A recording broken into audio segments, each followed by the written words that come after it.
Rejection tastes like poison. Whether it is a breakup, a friend betraying you, or being excluded from a group, the feeling is the same. It hits your ego harder than a physical blow.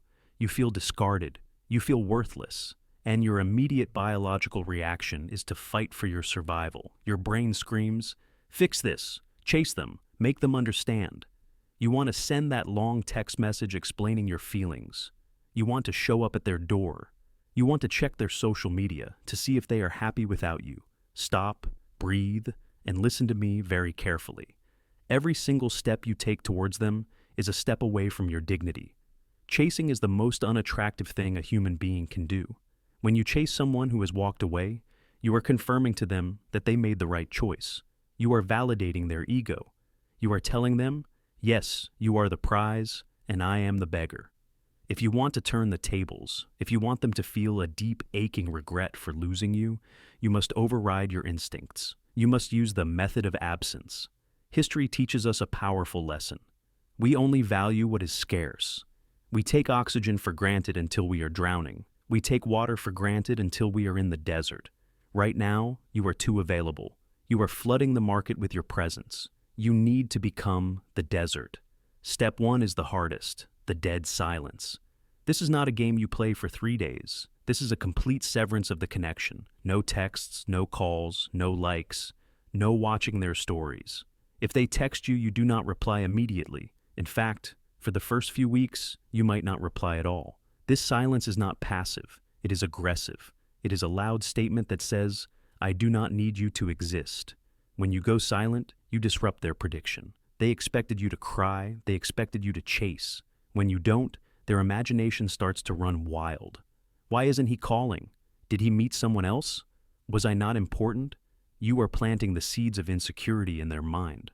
Step 2 is the pedestal smash. You have put this person on a pedestal. You think they are special. They are not. They are just a human being with flaws, bad breath, and insecurities, just like everyone else. The only reason they seem special is because you are looking up at them from your knees. Stand up. Realize that they lost you, not the other way around. They lost your loyalty. They lost your time. They lost your energy. That is their tragedy, not yours. Step 3 is weaponize self-improvement. While you are silent, you must be building. Pain is energy. Most people waste that energy on crying. You will use it as fuel. Go to the gym and lift until your hands bleed. Read books that sharpen your mind. Work on your business until you are exhausted. This is not about getting a revenge body. This is about becoming a version of yourself that is so high level, they literally cannot afford you anymore. The best revenge is not an angry confrontation. The best revenge is when they see you 6 months from now and they realize that you are glowing. You look stronger, you look wealthier, you look happier, and you are looking right through them. Step 4 is handling the breadcrumbs. Eventually they will reach out. It is almost guaranteed. They will send a low-effort text like, hey, or I miss you.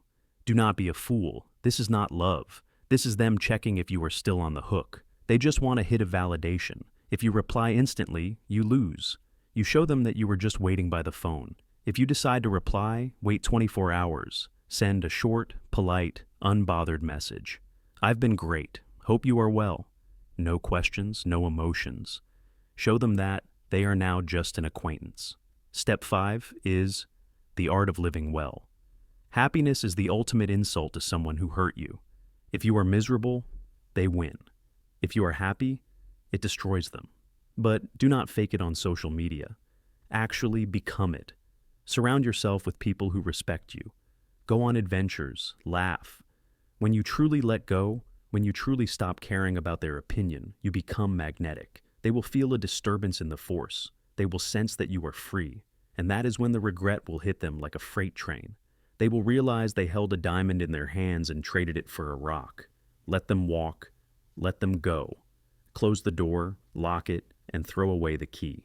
You have an empire to build, and you cannot build it while chasing people who do not want to be there.